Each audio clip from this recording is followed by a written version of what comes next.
नमस्कार, की TV news में आपका स्वागत है। मैं हूं स्तुति और आइए एक नजर डालते हैं शहर की प्रमुख सुर्खियों पर। दशाश्वमेध घाट स्थित शीतला माता धाम में मां शीतला के वार्षिक श्रृंगार व संगीत महोत्सव का हुआ शुभारंभ।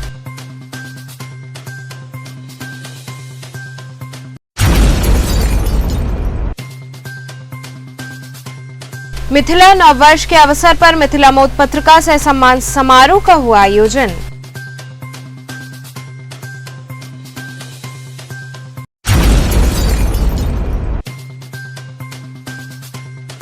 राजा तालाब क्षेत्र में व्याप्त पेयजल समस्या से लोग हुए परेशान।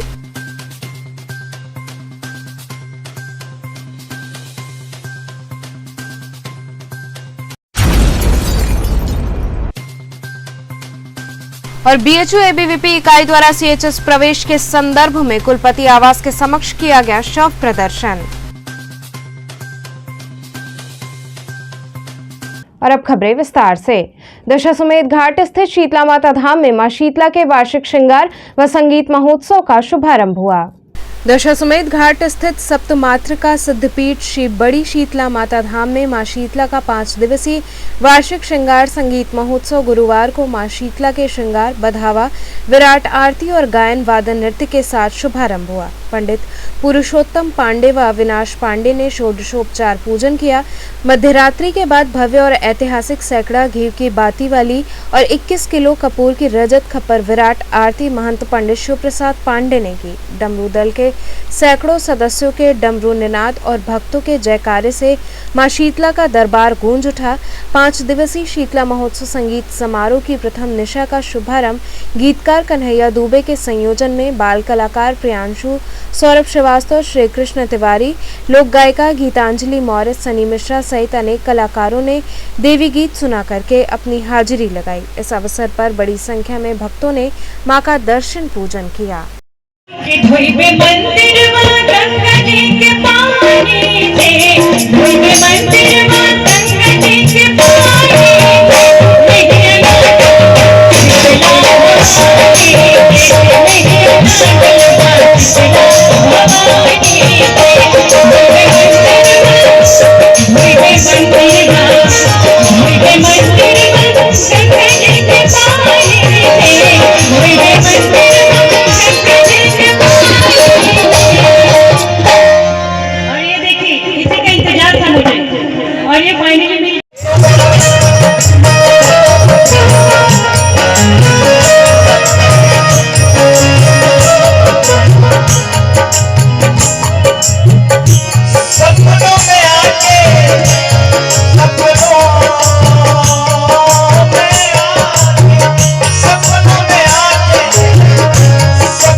कोई कह दो मेरी मैया आया करे हो मेरी मैया आया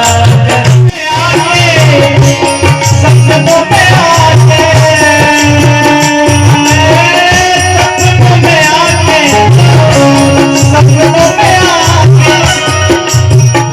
मैया से प्रार्थना कि आप बहुत व्यस्त रहती हो मैया, यदि ऐसे नहीं आ सके तो कम से कम सपने में ही आ जाओ। और हम लोगों को सपने में निकलते फिर बताते हैं हमको तो सांप दौड़ा, पता चला हम नदी में डूब रहे। तो मैया से प्रार्थना की ऐसे सपने ना आए, यदि सपना देखे ही तो आपका सपना देखिए। आप प्यार से मेरे सर पे हाथ दे दिए, अपनी गोदी में लिटाई हो। ऐसे सपने हैं तो कोई बात नहीं। कैसे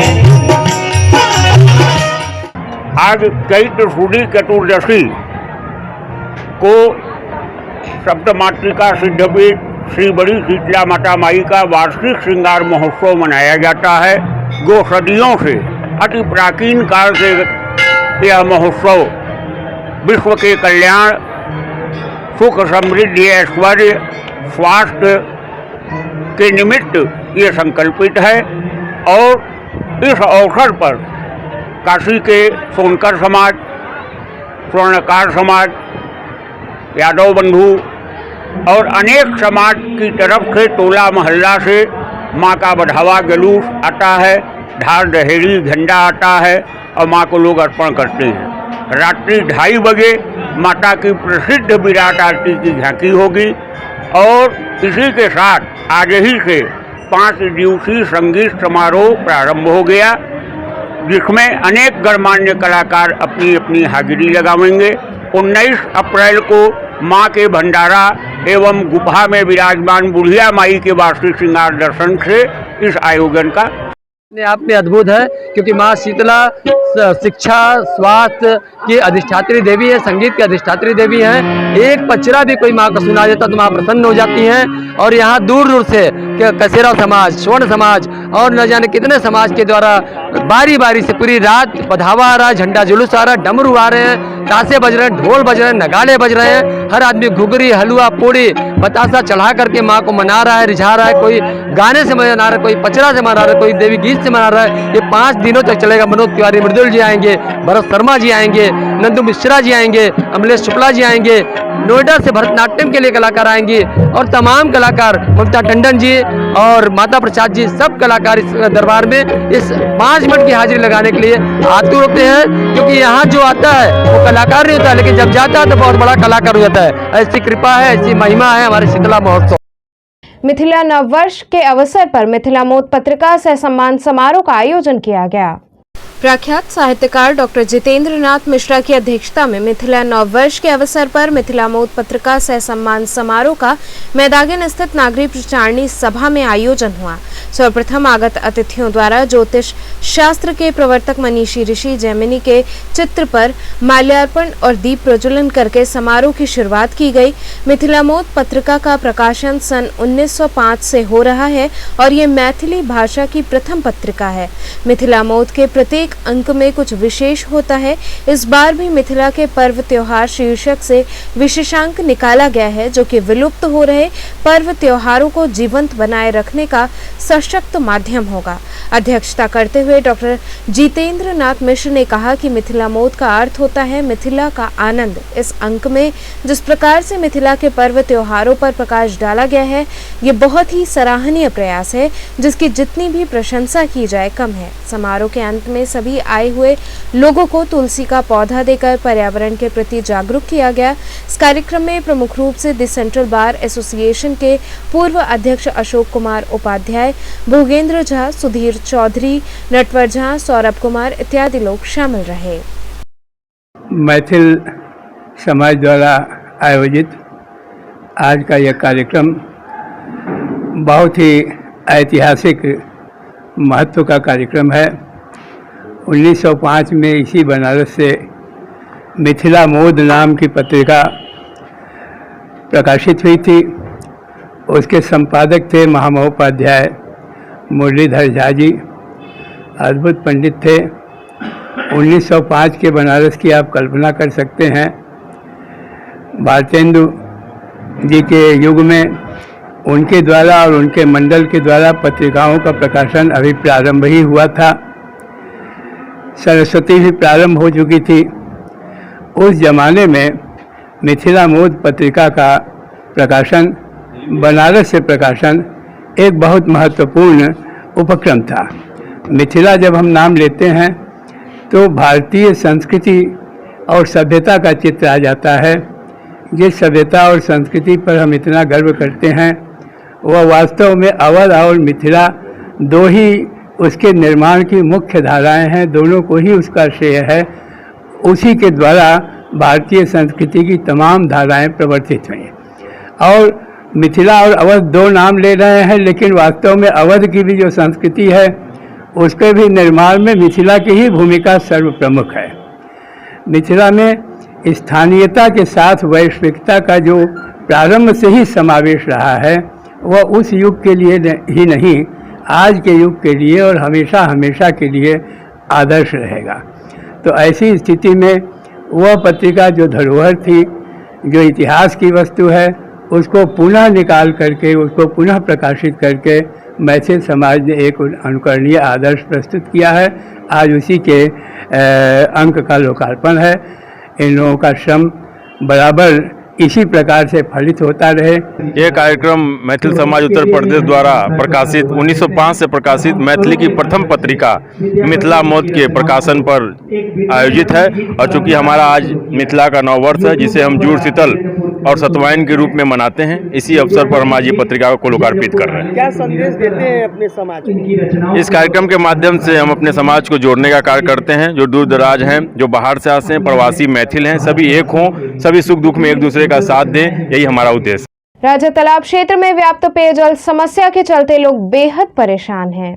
राजा तालाब के कचनार, रानी बाजार और परसूपुर में विगत 2 साल से पानी की आपूर्ति बंद है। भिखारीपुर से संचालित जल निगम के ओवरहेड के दूसरे ट्यूबवेल की मोटर विगत 2 साल पहले जलने से यहां पेयजल की रफ्तार धीमी रहने के कारण हर दिन लोगों को पानी की समस्या से जूझना पड़ रहा है।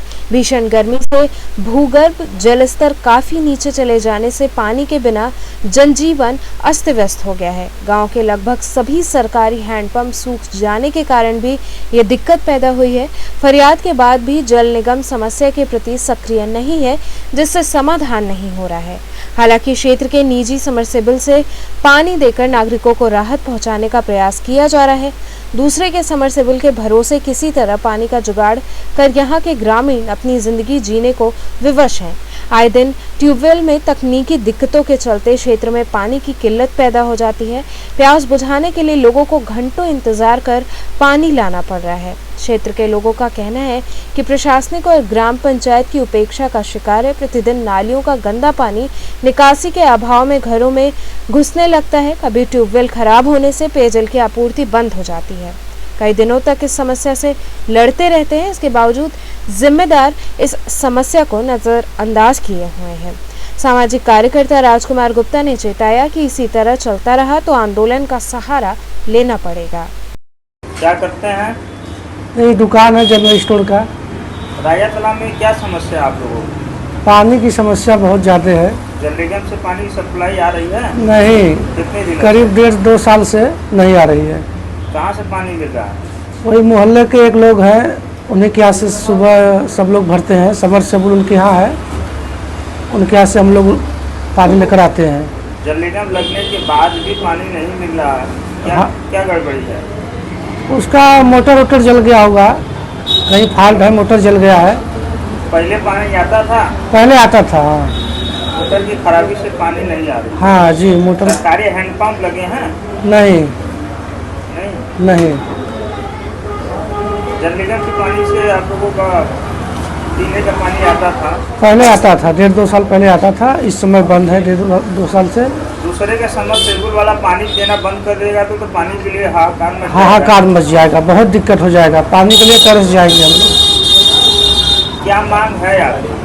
वही पानी की सप्लाई अच्छे से चालू हो जाए, जल निगम चालू हो जाए, घर घर पानी आने लगे हम लोग के घर पे, तो समस्या दूर हो जाए। हाँ, यही मांग है, पानी की बहुत दिक्कत है।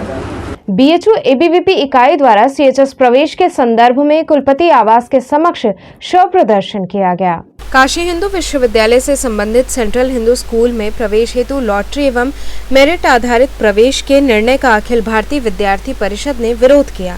अखिल भारतीय विद्यार्थी परिषद का स्पष्ट मत है कि लॉटरी एवं मेरिट आधारित प्रक्रिया प्रतिभावान विद्यार्थियों के अधिकारों का हनन करती है एवं विद्यार्थियों के समान अवसर के अधिकार के प्रतिकूल है। इस संदर्भ में अखिल भारतीय विद्यार्थी परिषद काशी हिंदू विश्वविद्यालय इकाई द्वारा कुलपति आवास के समक्ष शव प्रदर्शन कर लॉटरी एवं मेरिट आधारित प्रवेश के विरुद्ध अपना विरोध दर्ज कराया गया। शव प्रदर्शन के माध्यम से ये संदेश दिया गया कि अगर सीएचएस जैसे प्रतिष्ठित विद्यालय में प्रवेश का आधार लॉटरी को बनाया जाएगा तो एक मृत व्यक्ति के शव के ही समान प्रतिभावान विद्यार्थियों का भी भविष्य मृत के समान हो जाएगा। प्रदर्शन के दौरान सौरभ राय, प्रज्ञा, साक्षी, शिवेंद्र पांडे आदि बड़ी संख्या में विद्यार्थी परिषद के कार्यकर्ता शामिल रहे। किस तरह का शव लेकर बैठे थे, क्या था? देखिए, वो शव नहीं था, वो प्रतीकात्मक शव था, जिस शव के माध्यम से हमने उस प्रतीक जो अर्थी दिखाई है, उस अर्थी के माध्यम से हमने ये दिखाया है कि छात्रों का भविष्य इसी तरह अर्थी पे लेटा हुआ है, शिक्षा व्यवस्था इसी तरह अर्थी पे लेटी हुई है। इस लॉटरी सिस्टम में जिस तरह से छात्रों के भविष्य को मार दिया गया है, वो मृत छात्र का भविष्य लेटा हुआ है। यहाँ रुकेंगे एक छोटे से ब्रेक के लिए, आप बने रहिए केटीवी के साथ।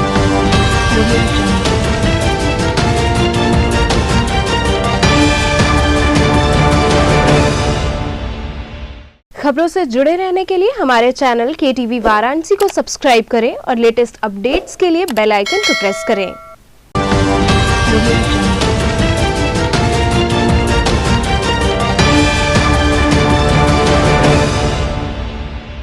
ब्रेक के बाद आपका स्वागत है।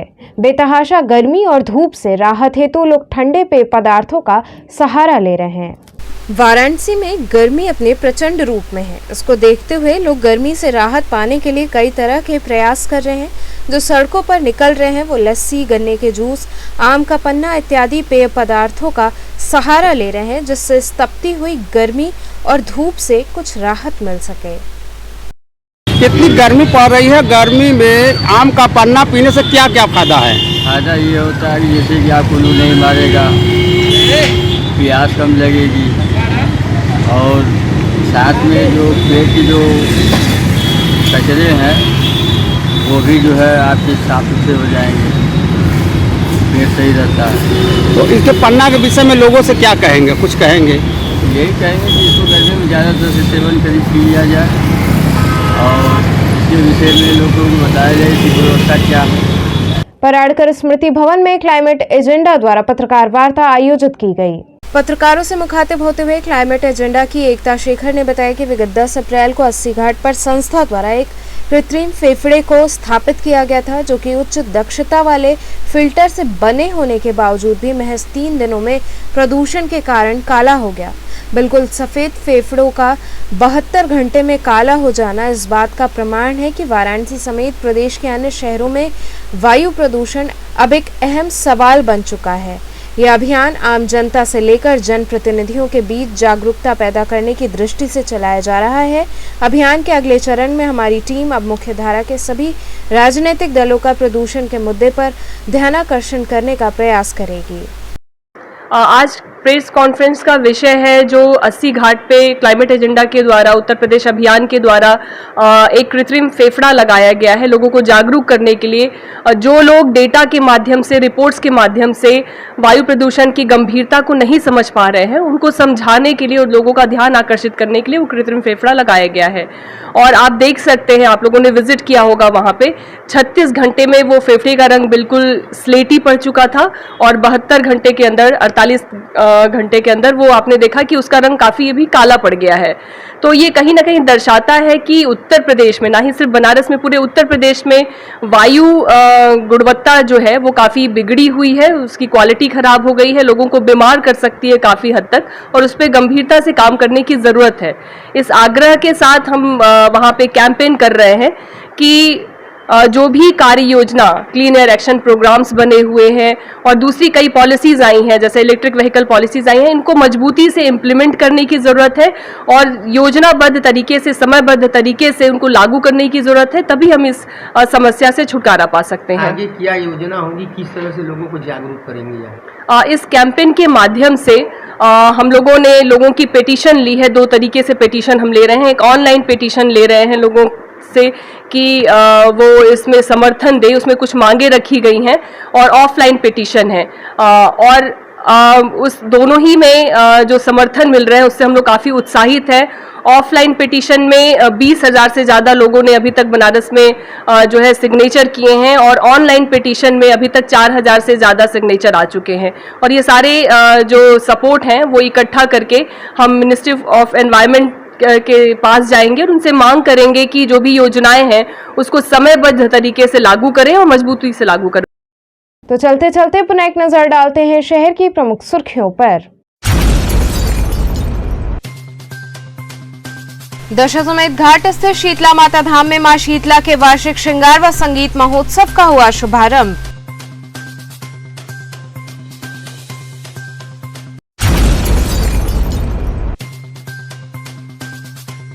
मिथिला नववर्ष के अवसर पर मिथिला मोद पत्रिका से सम्मान समारोह का हुआ आयोजन।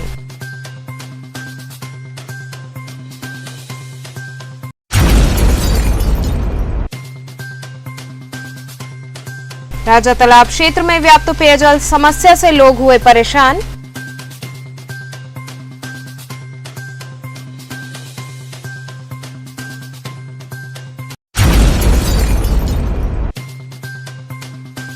और बीएचयू एबीवीपी इकाई द्वारा सीएचएस प्रवेश के संदर्भ में कुलपति आवास के समक्ष किया गया शव प्रदर्शन।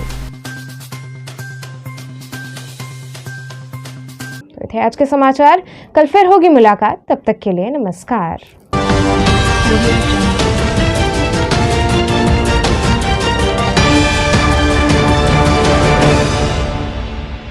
खबरों से जुड़े रहने के लिए हमारे चैनल KTV वाराणसी को सब्सक्राइब करें और लेटेस्ट अपडेट्स के लिए बेल आइकन को प्रेस करें।